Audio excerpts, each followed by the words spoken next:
Hi, and welcome to the podcast Business Lunch. I'm Brad Hill, and today I speak with Kerri Hoffman. Kerri is the CEO of PRX, and we have a fascinating conversation about the radical opportunity to democratize podcasting. And we also learn about the business of PRX. The podcast Business Lunch is sponsored by two giants in the industry, NPR and Triton Digital. Please listen to their messages. This lunch is sponsored by NPR, a leader in audio journalism and storytelling for over 50 years.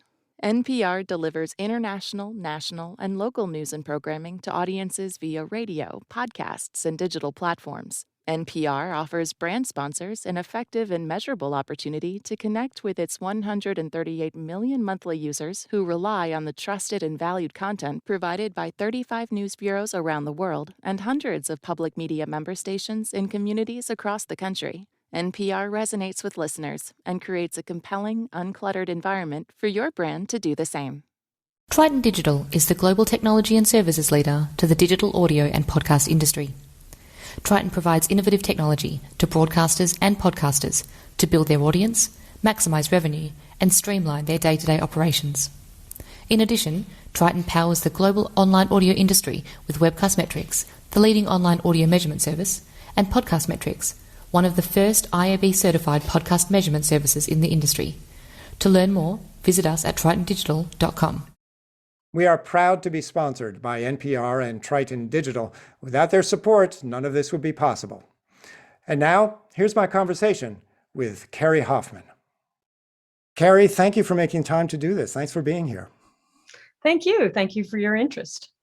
You're the head of PRX, a top 10 American podcast publisher. Almost 100 shows.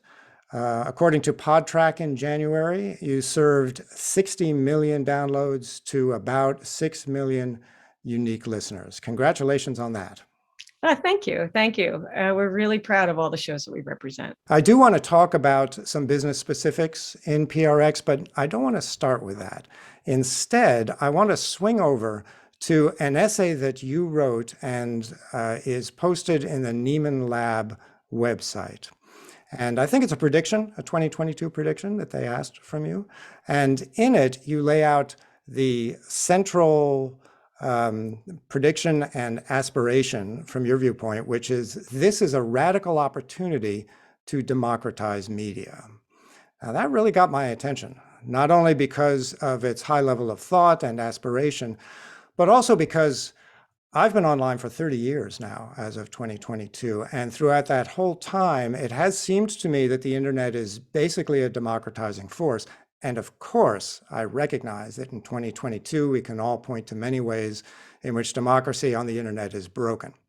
But there has been throughout, I think, a kind of a disintermediating push, which has given every internet citizen potentially a global reach for personal expression. And that's good and cool, I think. But I'd love to have you talk about this radical opportunity to democratize media, and especially a discussion of your three-part process of how that must happen. Well, thank you for that. And I've been thinking a lot, so one of the things about podcasting in particular is that because it's audio, it can easily be paired with radio, but it really isn't. It isn't. That's not the right pairing. Their commonality is audio, but really podcasting is much more like the internet, and that open, rich ecosystem. And in every open, rich ecosystem, there are dark corners as well. And so you're right. There are prevailing pressures, and they happen all the time. And they happen for push and pull reasons. Sometimes pendulum swing. We've seen both of these factors. My hope for podcasting is that we learn from other forms of media, particularly other forms of digital media, where we start to lock things off, we close things down, we insert paywalls, information becomes a have and a have not dichotomy, and where commercial pressures can either lead to misinformation, which we've seen, or just low quality information, and how do we nourish the ecosystem that allows for information to flow freely, access, healthy ecosystems need lots of access points and nodes of entry, from the hobbyist podcast to the semi-pro to the institutional builders to the, whether it's public media or any of the other, folks out there making excellent, impactful content. And when we start to make for narrow channels, I think that's where things break down. And so it's really an invitation for us to put our heads up on a swivel, look around and say, okay, who's doing really interesting stuff? How are we making impactful content? And what do we want out of a rich media? How's the public served, for one? How are listeners served, entertainment, et cetera, sports, all of it? And how do we, I really believe that an open ecosystem is richer because of the variety of people that contribute to it. One of the things that I worry about this in podcasting, because we've made so many, there's been so many acquisitions and so much investment, probably, $2.8 billion by my count. You might have a different number, but it's up there, right? No, I'll go with yours. Yeah. Yeah. And so how's that money get paid back? How's that investment? What's that return on the investment? Well, a couple things will happen. One is what we're seeing now, which is that a lot of ad tech, a lot of highways get bought up, right? Everyone wants to travel on their own highways. A lot of technology gets purchased. And then we also see, a lot of the rise of celebrity content, true crime and chatcasts. That's how you make inexpensive content in order to reap the benefits, to pump up the volume to get that return on investment. And so that's when the floodgates open up. And so what I really care about, and I'm not saying that that's necessarily problematic. Like when you have an open ecosystem, those floodgates open up, and that's okay. But where are the guardrails, and where are the ways that we protect privacy, that we guard for how we count, how the metrics, this is how most people make money. That's what I'm hearing, at least from colleagues on the announcement today, the Spotify purchase of Podsights and Chartable, which is, okay, where are the independent sources to measure and attribution? I don't know how to answer that. The news is barely dry. The ink is barely dry on that news, but I think it's a worthy question. And how do we probe at the cottage industry that grows up around podcasting and make sure that it's fair and equitable? In that essay and in your thinking, you have phases with which you can reach this highest aspiration of democratization. And the first one you mentioned is rebellion. That's very interesting. Would you say then that podcasting at its root, say in 2005, was a kind of a rebellion? Totally. And I love those roots, actually. I think they really inspire innovation. They inspire conversations. They inspire just a kind of a carefree attitude of experimentation. And I think that's actually really healthy. But at even in the last 5 years, the industry has matured substantially.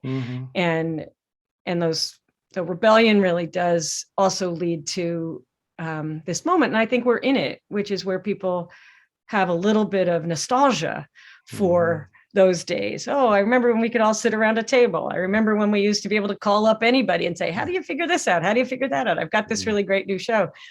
That's much, much harder, if not impossible now. But but also there's more people and there's more access points. So that's the positive part of that maturity point. Was the launch of Serial the inflection point? Well, I think that the combination, the perfect storm of Serial and Apple Podcast app being on the home screen is really the significant driver. Great content drives many things, but you have to have frictionless technology to really to be that accelerant, to be that enabling factor. All right, so that's the rebellion part. And then, as your second phase on the way to democratization, you talk about dissatisfaction. And this I take to mean pointing out issues and problems as you've started doing. And I made a list of them, of the ones that you list in that essay. And I wonder if you could talk with some of them. The first is big media underwriting revenue models. Yeah, and the wave of paywalls, it does a lot of things. I understand it, and I understand the benefits of it, and I understand the currency and the transaction that listeners may want for something, some privilege in return. That makes good sense to me. But it does interrupt the economy pretty substantially. Eventually, some things are overpaid for, and so it distorts the value. And one of the things that I think also happens in the frenzy of acquisition headlines is it can create a false narrative that if you aren't a millionaire yet, you're somehow not successful, and that's not accurate at all. I mean, you and I know well that the content acquisitions in podcasting, I mean, we could name, they're not as significant as all of the money that's going to big companies and to technology. So the disruption of the economy is both at the consumer level of choice. What's exclusive on this? What's exclusive on that? That is disruptive. What am I transacting here? Is it access to some privilege like ad-free content or something, or bonus content or something? And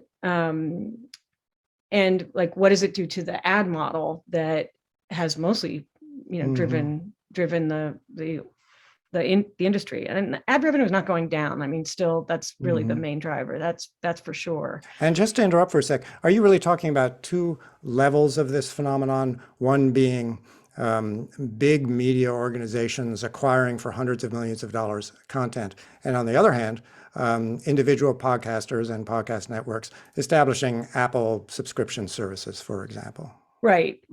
Absolutely. And what are the subscriptions at the individual show level? Patreon, Apple, a couple of the other subscription services that have come out, and what are at the platform level, which the best example of that would be Audible, Spotify, etc. Yes. And how do these things, and like, how do consumers know? And how do they make their way, and what do they have access to, and what do they not have access to? It's every publisher's right to decide where they want to be, for sure. But I do think that there's a healthy skepticism and a healthy conversation we should have about once things are exclusive on a platform, are they actually a podcast anymore? I mean, by definition, probably not. They're just in a different industry. It's just different. Okay, so it's all audio, but podcasting has particular characteristics. I think podcasting does, and I think that it is so far related to the RSS specs, which are open. Yeah. And do you? May I ask this? Does PRX have any Apple subscription packages?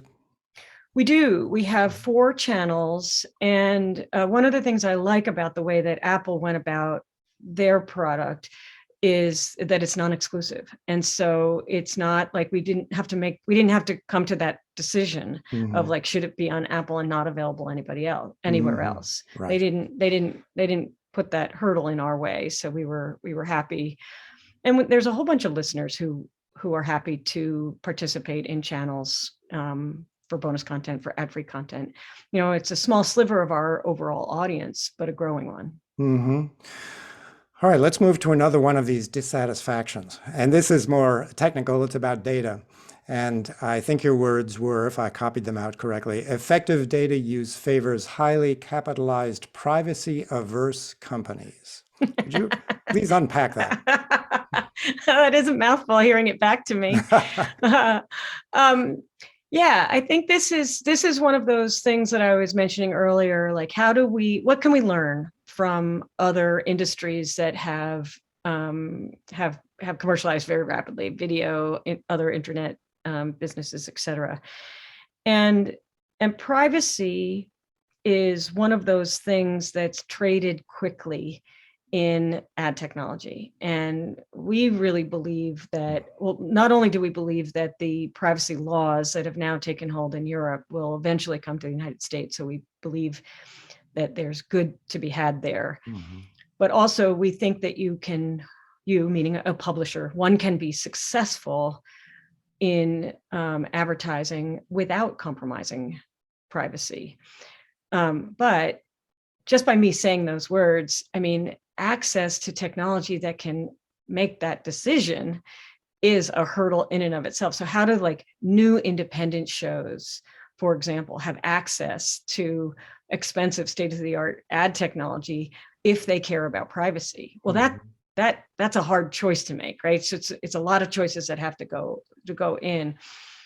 into play there. And so if there were standards that protected privacy, it's that lowers that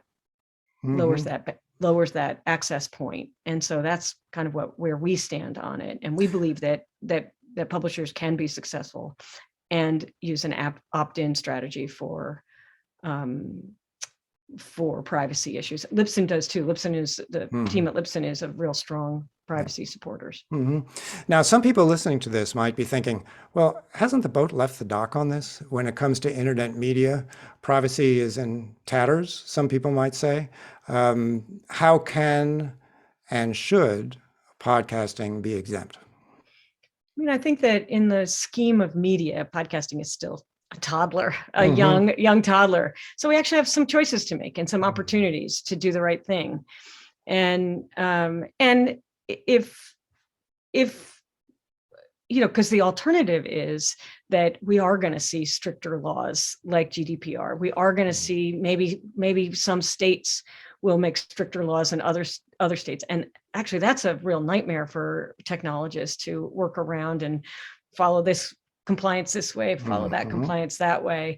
And so I think that it's a benefit to all of us if we have clear standards and we kind of operate by the same rules, some guardrails, and we be privacy first. It increases trust with the audience. There isn't a lot of evidence that by violating people's privacy, it turns into more product sales. There isn't a ton of evidence out there for that. It's a narrative that we tell ourselves, like the more you know about somebody, the more you can serve their needs, but not if they don't want you to. I mean, it's really complicated, and I'm aware, and you're aware too, like every time you go on the internet, there's certain ads that you get served. You're like, hey, how did that get to me? And there's other times you're like, oh, that's exactly what I need. Yeah. It's really complicated, but I believe that we should really put the listener in the driver's seat of that choice. Okay.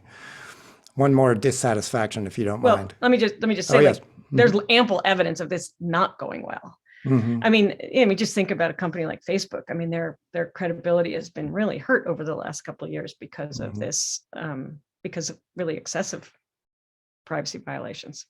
Indeed. All right, one more dissatisfaction. You wrote, millionaire culture in media favors the already successful.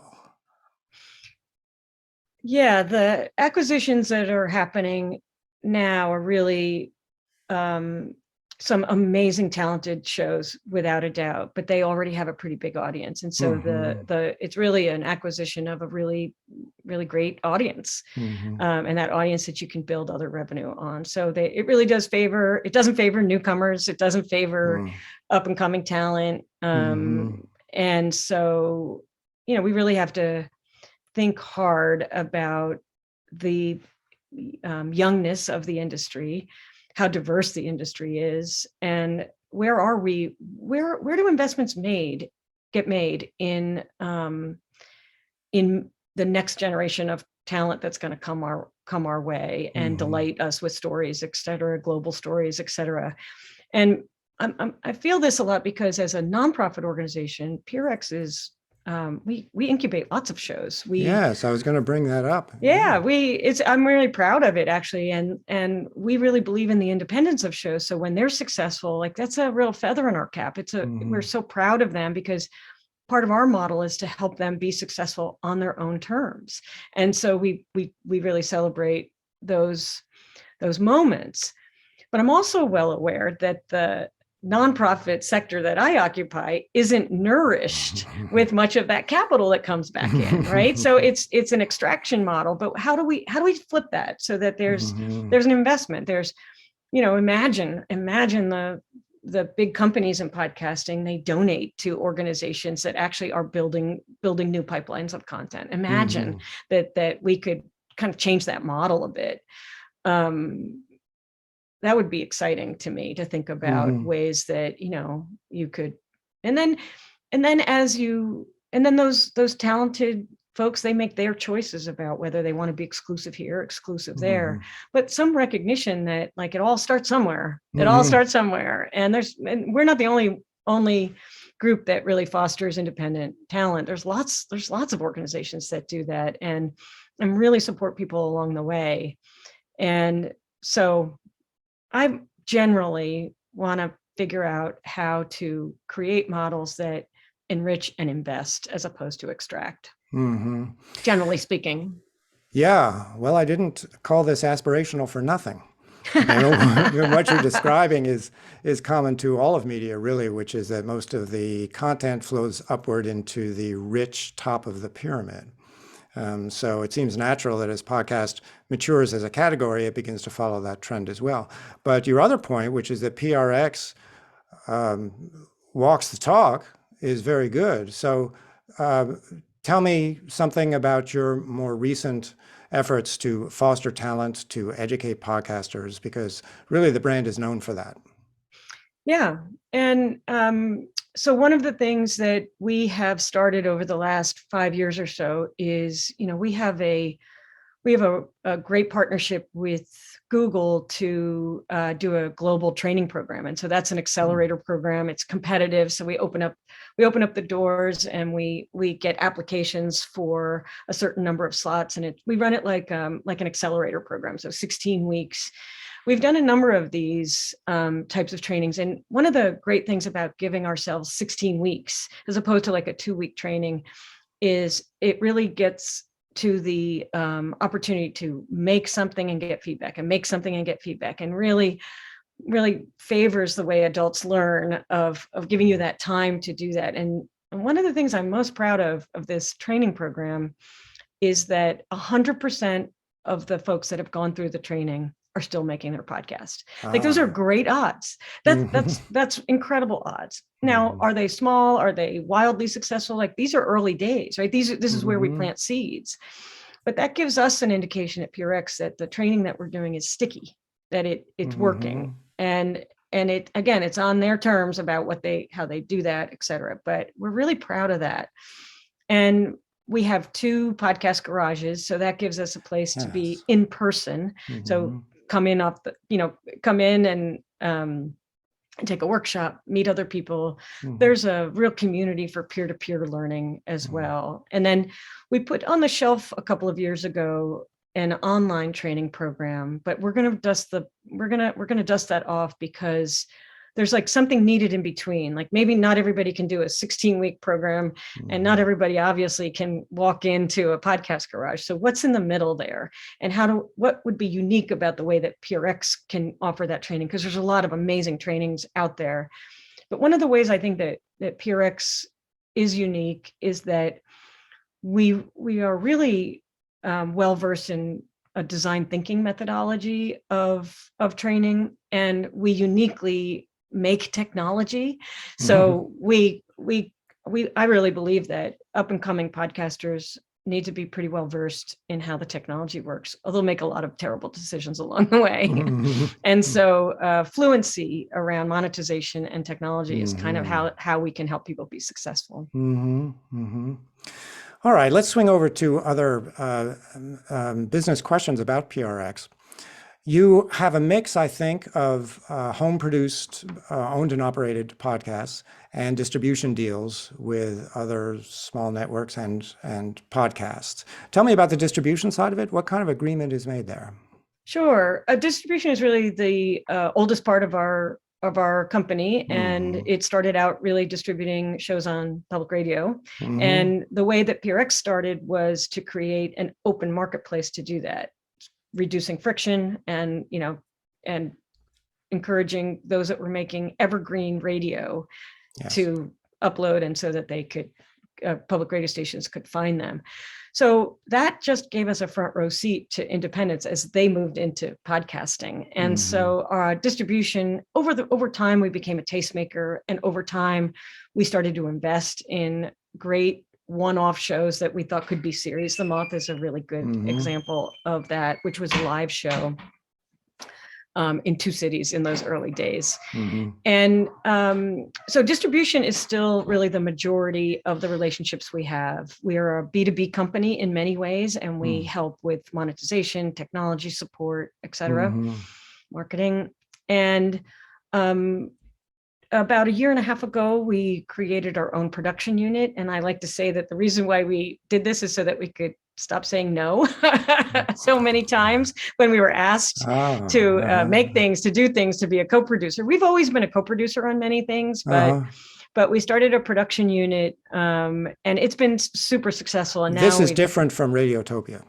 It's different from Radiotopia. Yeah, just Radiotopia is really a curated aspect of our distribution arrangements, and it's intended to be small and select, and but it's a sub brand really of PRX. And so Radiotopia, one of the things that's really interesting about Radiotopia, I've thought about this many times over the years, because we never thought it was going to be as successful as it was, because at the time when we founded Radiotopia, most podcast networks were topically aligned, like comedy or How Stuff Works.